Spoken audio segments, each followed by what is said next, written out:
I think that Robert Hagstrom needs no introduction. When I was discovering Warren Buffett in 1995, there was the Lowenstein book that I found after the Education of Value Investor, after The Intelligent Investor, and then shortly after that, there was Robert Hagstrom's book. And that was a book that I read multiple times. He explained so much to me.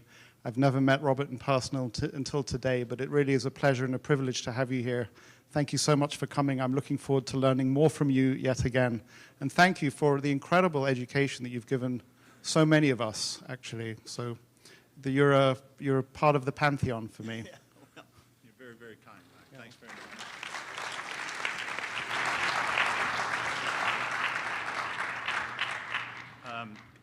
First of all, I want to thank Guy for the invitation, and I jumped at it immediately. I guess I got to get up here and do this. Can you hear me now? Is this working? I was all in. I thought this would be great until I got Chantel's email outlining what the parameters of the talk were, 15 minutes and 5 slides, and I immediately went into panic mode. By example, I gave a lecture yesterday at the University of Nebraska, Omaha for the tribute to the wisdom of Charlie Munger that was being put on. Larry Cunningham was there and Tom Russo. It was a 50-minute lecture with 40 slides. Don't worry, I'm not going to subject you to that, but this is definitely not my sweet spot. Like Chris said, he practiced his presentation. I did so this morning. It came in at about 14 minutes and 59 seconds, so we won't have time for questions, but I will be around throughout the day if anybody wants to go one-on-one. Let me catch my breath. We just got the most recent data from SPIFA that gave us the results of 2023. SPIVA is the S&P indices versus active management that S&P Global puts out. And I'm sorry to report once again that active management has not wrapped itself in glory. Once again, we looked at the 5-year numbers for the largest class, which was large cap mutual funds that compete against the S&P 500, and 79% of those portfolio managers underperformed.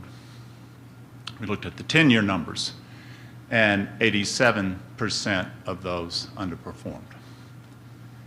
I know no sector, no industry, no group of businesses that would continually allow the perpetuation of bad models, bad processes that don't achieve objectives. The 20% that are beating the market should have already eaten lunch of everybody else and have all the assets. Yet, it doesn't happen in the money management industry. And that's the question that Charlie asked. I didn't know this was going to be so Charlie-centric, Guy, but it's great that it is. Charlie asked in 1997, if we're so right, why are so many eminent places wrong? And that's the question I want to try to answer in the next 14 minutes. So let's see what happens. Okay, I always figured if you've got to answer the question, you go back to first movers. First movers would be Harry Markowitz. By all accounts, this was a great kid. Well-liked, polite, played the violin. His favorite philosopher was David Hume. He applied to the University of Chicago in 1942, graduated in 1946 with a degree in liberal arts. Went directly into the graduate program in economics. He was fascinated about the relationship between risk and return, and he wanted to apply it to economies. Not sure where he was going to go with that. But soon thereafter, he pivoted and said, I want to do my dissertation on risk and return with stocks. Now, by way of background, it's important to understand what was going on in Chicago at the time. Many of you might remember Alfred Coles set up the Coles Commission for research. It was done in Yale in the 1930s, and he was trying to figure out if you could, anybody could forecast the market, and he had mountains of data, 25,000 forecasts or something like that. University of Chicago snatched him right out of Yale and brought him to Chicago. In 1946, they launched, University of Chicago launched a brand new academic journal called the Journal of Finance. So it was clear that the university was making a play to get involved in markets in their graduate program. It so happened that the editor of the Journal of Finance was a guy named Marshall Ketchum, who lo and behold was the thesis advisor to Harry Markowitz. So it starts to come together. Oh, I'm sorry, let me go back one more. So when we did take a look at the paper, it's only 14 pages long. And if you read it, it really, by any academic standard, it's quite unremarkable. There's only 4 pages of text. The rest of it are graphs, tables, mathematical equations. He only had 3 citations, which he never really put in the narrative. There were 3 books. One was John Hick's book on value and capital. The other was James Joplinski's Theory of Mathematical Probabilities. And the last one was a book by our own John Burr Williams, The Theory of Investment Value. That was it. Now, I want you to wrap your hands around this. Here we have a 25-year-old grad student who's never invested in the stock market, never owned a business, never ran a business, and he's taken it upon himself that he is now going to define what is risk in the stock market. So if we go through the paper, what do we see? He writes the market, oh, good Lord, that's not my slide. Where do I need to be? There it is. I'm sorry. Thank you. He writes in his paper, we consider the rule that the investor does or should consider expected return as a desirable thing and the variance of return an undesirable thing. Okay, I can live with that. The rule has many sound points, both as a maxim for and a hypothesis about investment behavior. The term yield and risk frequently appear in financial writings, but are not always used in precision. I don't really have a problem with that either. Remember, Graham used to talk about we don't have a really good definition of investing. It seems to apply to pretty much anything that's going on in the market. But then the last line, and if the term yield were replaced with expected return and risk by variance of return, little change in apparent meaning would result. Doop, time out. Okay. Now, I have no problem with the 25-year-old that wants to propose a new theory of risk. And if he wants to call it variance of return, he's more than welcome to do so. But he also has an obligation to at least mention, note, quote, what the other opinions were about risk. Now, 1934, Ben Graham, David Dodd gave us margin of safety. And then here, as I said, John Burr Williams, he cites this book. If you go to John Burr Williams' book in the preface, it says this: investment value defined as the present value of future dividends or future coupons and principal is of practical importance to every investor because it is a critical value above which it cannot go buying and holding without added risk. That's margin of safety. The book that you're citing is telling you, no, it's not price variance. It is, don't buy something that is overvalued. And you're going to be risky if you do that. Security Analysis, second edition, comes out in 1949. Intelligent Investor was a widely, widely popular book read. And then the year before he writes the paper, Security Analysis, third edition. Now, in the annals of fair play in academic research, it is considered a courtesy that when you propose a new idea, alternative thesis, whatever the case may be, that you might think it would be worthy to mention there's some other ideas out there, particularly when the person who's doing it is Benjamin Graham, who had been teaching at the University of Chicago for 27 years and clearly was the most celebrated professor and the most prolific writer. Markowitz did not. More disappointingly, the PhD dissertation, Marshall Ketchum did not, and he should have known better. And neither did any of the members of the dissertation committee. But no harm, no foul. For 25 years, nobody cared anyway, right? He went off, and he got his PhD 2 years later and went off to work for the Rand Corporation, and nobody cared about modern portfolio theory. Bill Sharp came and went in '63, gave us beta, nobody cared. They didn't care until this. Now, we've been through, many in this room have been through the 2008, 2009 financial crisis. Many in the room, as I look out, were probably there in 2000 when we had the tech bubble bust. This one scared everybody to the core. The 73-74 bear market shook Wall Street. It shook people that had their savings and pension plans that were going to retire, but now, based upon the value of those pension plans, they could not retire. It was tough. There's a guy by the name of Peter Bernstein. He ran a wealth management firm called Bernstein Macaulay. They had several $1 billion in assets, a very wealthy man. And he had institutional accounts, both individual and institutional. And Peter's a great guy. Love him to death. Wrote not only Capital Ideas, but probably one of my top 10 books, Against the Gods. I mean, the guy was great. What I would say, though, that what Peter did at that juxtaposition in 1974 was to launch the Journal of Portfolio Management. Now we've got another academic journal in addition to the Journal of Finance. Now, you've got to remember that if you're in PhD land, working on modern portfolio theory, whatever, It is great when new journals show up because now you have a place to publish. And in academia, it's publish or perish. And Peter then says, you know, the market disaster convinced me that had to be a better way to manage money. Okay, I get it. My goal was to build a bridge between the gown and the town to foster a dialogue between academicians and practitioners in a language they both could understand and thereby enrich the contributions of both. Well-meaning, Peter, I hear you. Then he says, even if I could have convinced myself to turn my back on the theoretical structure that the academics were erecting, there was simply too much of it coming from the universities for me to accept the view of my colleagues that it was a lot of baloney. His colleagues are telling us this is a bunch of crap. But what's happening at the Journal of Portfolio Management, what's the inbox? The inbox is all the academicians and MPT looking to get published were flooding him. So he basically gave it a pathway based on quantity, not merit. Okay. Now the problem that we had is this. When it came and showed up in the late 1970s, we didn't have anybody else to take the other side of the trade.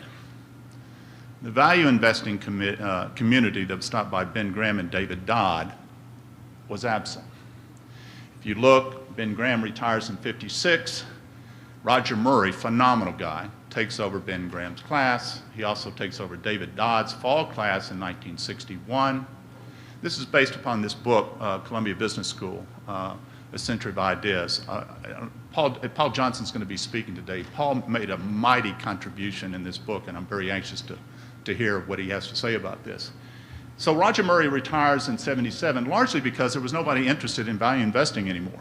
One, because most people went to Jerry Tsai and the go-go stocks. You can read that in that great book, The Go-Go Years by John Brooks, one of Warren's favorite books. And the Nifty 50. It blew up. Nobody was interested in investing, but there was nobody in the investing value community that could take the other side of the argument. And there was a 7-year window between the time that Roger retires before Warren shows back up in 1984. And that was just enough time to give the high priest of modern finance all they needed to get their tentacles into the money management business. So, modern portfolio fills the void. What do they do? Well, the first thing that happens after '73, '74 is people do return to the market, and they did. They returned in droves. Investment firms were being organized, investment objectives were being rewritten, risk tolerance questionnaires were invented. If you look at a risk tolerance questionnaire today, there's 10 questions, only 7 of them have to do with volatility. How do you feel about it? Remember Amos Tversky's 82, 1 unit of pain, a price decline, is twice as uncomfortable as 1 unit of gain. So that was working. Standards of performance were introduced with an emphasis on short-term performance because I'm not going to let you blow up my portfolio again, right? Modern portfolio was easily scalable, which had the effect of rapidly taking over the money management industry. The objective preaching low price volatility, broad diversification, and conservative returns. Okay, so about finished. The guy on the left is Thomas Kuhn, wrote a very important book called The Theories of Scientific Revolutions in 1962 and talked about what happens when 2 paradigms come into collision, paradigm shifts. The first thing happens is a paradigm is adopted, if you will. It is new science. We can say the standard model based upon modern portfolio theory became the dominant paradigm in late 70s and early 80s. But then new extraordinary research comes on the horizon that starts to pick at it, puts dings in the armor. Think about Graham and Doddsville. Think about when we wrote the Super Investors of Buffettville, that there's a better way to do it. The next thing that happens is the adoption of this new paradigm, but it is bloody. You would think that scientists would be rational. You've got the better idea, I'll buy out. It doesn't happen like that. They've got invested intellectually, invested financially, and they're not going to go out easily. They're going to pick and scratch and scream the whole way out. So then we're left with the afterward. The afterward. Charlie Munger's favorite quotes. And there, Thomas Kuhn uses it in his book. A new scientific does not triumph by convincing its opponents and making them see the light, but rather because the opponents eventually die. And a new generation grows up, familiar with it. Science progresses one funeral at a time. Last slide. My idea, I'm trying, I am running out of breath, guy. What I think the problem is this. One, I don't have time to wait for any more funerals, okay? Two, I don't think doing combat with modern portfolio theory works. Warren and Charlie have been doing this for 25 years, and it has not worked. Yes, people have left active management, but they haven't come to the Berkshire model. They've gone to alternatives, private equity. So my proposal is this, that we need to basically introduce a new separate equity strategy called business-driven investing, based upon what Warren and Charlie have taught us. Performance reporting, though, will be economic returns first, pricing second. And my thought is it's time for us to go out and tell the story. The analogy is this is a publicly private equity strategy with publicly traded companies. I know it sounds quixotic, but I don't think we're swinging at windmills. I think this can be done. I'll be back next year to report on how well we did. How did we do? Did I make Excellent, it? excellent. Was that 15 minutes, really? Time flies. I'm going to comment, and then I'm going to ask one question. First of all, this is my first time in a room with Robert Hagstrom, and I can kind of say a great mind of investing. I mean, I'm blown away by your intellect. No. I'm blown away by the intellectual history that you've just given. Well, we all learn from great teachers, and it's out there, and Charlie and Warren were certainly great teachers. But Charlie asked an important question, Guy, and I think we owe it to him to be able to answer it, and that's what we're going to do. But now I have a question for you. Okay. So your books really had an enormous impact on me. And there's something that comes together when you meet the person or hear the person real life talking the way you are right now. I really mean it when I say you have an extraordinary mind. When are you going to write some more? Miles Thompson is my publisher, who was kind enough to give this punk kid in 1994 who had never written a book a first chance to write a book called The Warren Buffett Way. My life would have turned out different had I not met Miles. I certainly wouldn't be up on this stage had I not. Miles was also the publisher on Investing the Last Liberal Art, and I said to him we should do a third edition because there's many more mental models that we can put in there. And after thinking about that with Charlie passing, everything like that, we'll probably do another edition. There are a couple other things to noodle on, so we'll always be writing. Well, I want to encourage you to write more. And more specifically, this is, the intellectual history of modern portfolio theory is fascinating to me. Yeah. There's people behind it. Could we, before you write the next book, have that in an article? Oh yeah, I think we've got to do. Books take a long time to do. I should do more on articles and commentaries that we can get out in quicker form. And I do want to come back next year and report. I knocked on the door at Morningstar, SEI, and Vanguard and BlackRock, and I said, this is what we should do, and I'll tell you what they said. So we'll stay in touch. That's awesome. But before you leave, let's just have Miles Thompson stand up. Miles has been a huge part of putting this together. This is Miles. So Miles was responsible for a book with a good friend of mine called The Education of a Speculator by Victor Niedhofer, which gave the inspiration for the title of my book. So even though I ended up not going with him as a publisher, which was the biggest mistake I ever made in my life, he's hugely bound up with my book as well. And what you don't see, well, you maybe do see it, but I've seen it in some professors, is that he shows enormous love combined with patience and interest in the individual who's doing the writing that you can see in his face. I don't know if you can see it, but thank you for being here, Miles. Great. Robert, thank you so much. That was incredible.